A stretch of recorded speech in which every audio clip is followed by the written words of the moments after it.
Good morning student, this is Sushant sir. PSC ক্লার্কশিপের মেইনসের ক্লাসে চলে আসলাম। মেইনসে কিন্তু দুটো পার্ট থাকবে, বেঙ্গলি এবং ইংলিশ। বাংলাতে 3টে রাইটিং, ইংরেজিতে 3টে রাইটিং। তো যেহেতু আমি ইংলিশ বাংলা দুটোই পড়াই অফলাইন এবং অনলাইনে, অবশ্যই ডব্লিউবিসিএস এর কোচিং দেওয়া হয়, প্রত্যেকেই জানো। মিসলেনিয়াস মেইনস, এসআই মেইনস এগুলো হয়, ক্লাস দেওয়া। যাই হোক, দেখো বাদিকে কি লিখেছি, ইংলিশ পার্টে 3টে রাইটিং, রিপোর্ট, প্রেসি এবং ট্রান্সলেশন।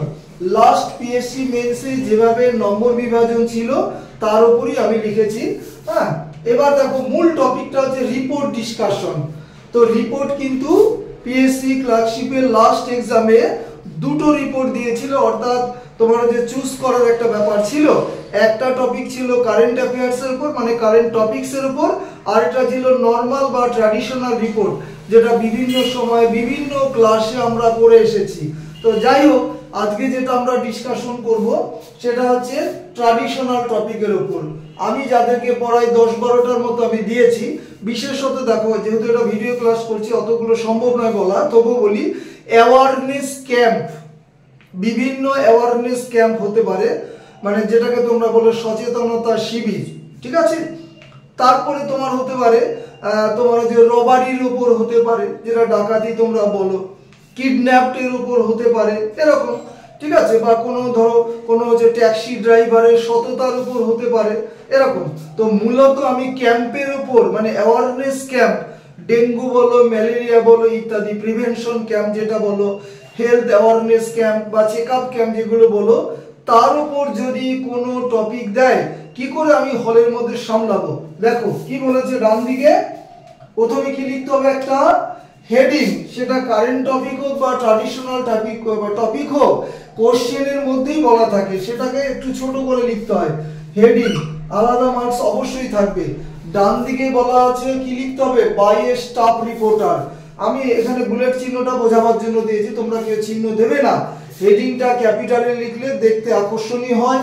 যতটা কম ওয়ার্ডের মধ্যে লিখবে, মানে কম ওয়ার্ডের মধ্যে তুমি যাতে রিডারদের বোঝাতে পারো, যাতে তোমার হেডিংটা দেখে তারা নিচের কন্টেন্টটা পড়ে আনন্দবাজার, আজকাল, বর্তমান, স্টেটসম্যান, টেলিগ্রাফ কেন আমি পড়বো, হেডিংটা যদি আমাকে আকৃষ্ট করে তবেই তো পড়বো, কম ওয়ার্ডের মধ্যে। তাহলে বাই স্টাফ রিপোর্টার লিখলাম।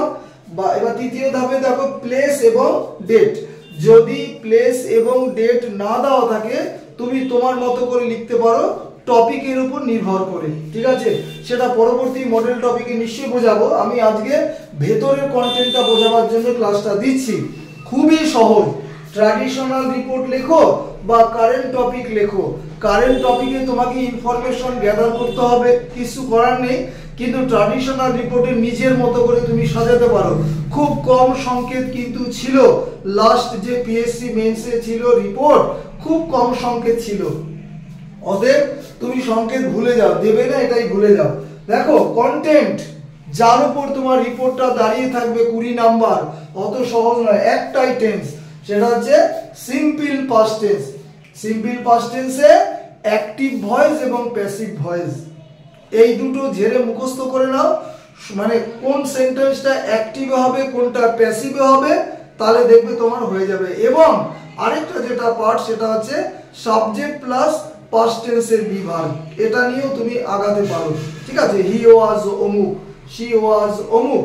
কিন্তু আমি বলবো মূলত যে সিম্পল পাস্ট টেন্সের অ্যাক্টিভ এবং প্যাসিভ এই দুটো স্ট্রাকচার গুলে খাও, দেখবে। তারপরে প্রেপোজিশনগত ব্যাপার থাকে, এগুলো নিশ্চয়ই জানো। তাহলে তোমার রিপোর্টটা কিন্তু তোমার 60-70% দাঁড়িয়ে যাবে। এবং আবারও বলি, মডেল কিছু রিপোর্ট দেখবে, ওই কোনটা স্ট্যান্ডার্ড অত না, গঠনগুলো বুঝে না। তুমি মডেল রিপোর্টটা দেখছো, এবার দেখো যে অ্যাক্টিভ ভয়েসে না প্যাসিভ ভয়েসে, এই পার্টটা একটুখানি বুঝে নাও, তাহলে কিন্তু তুমি খুব ভালো রিপোর্ট লিখে আসতে পারবে, ট্র্যাডিশনাল রিপোর্ট। আর বারবার বলি, কারেন্ট টপিকে কিন্তু ইনফরমেশন গ্যাদারটা ইম্পর্টেন্ট, নাহলে তুমি কি করে লিখবে। ল্যান্ডস্লাইড বলো, ফ্লাড বলো, রিসেন্টলি যেটা হয়েছে, বা আহমেদাবাদ প্লেন ক্র্যাশ, ওখানে কিন্তু প্রচুর সংকেত থাকবে না।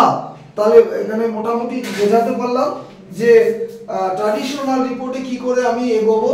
এবং আজকে 20 তারিখ অক্টোবরের, আজকে থেকেই তুমি শুরু করো।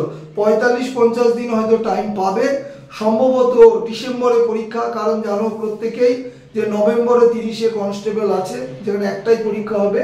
যা ক্লাস শেষ করছি, এবং শেষ করার আগে আরও একবার বলি যে এখন থেকে প্রতিদিন ক্লাসগুলো দেওয়ার চেষ্টা করব। পরবর্তী ক্লাস ইম্পর্টেন্ট পিএসসি ক্লার্কশিপের প্রেসি, এবং প্রেসিটা কিন্তু WBSI বা KPSI তেও কাজে দেবে।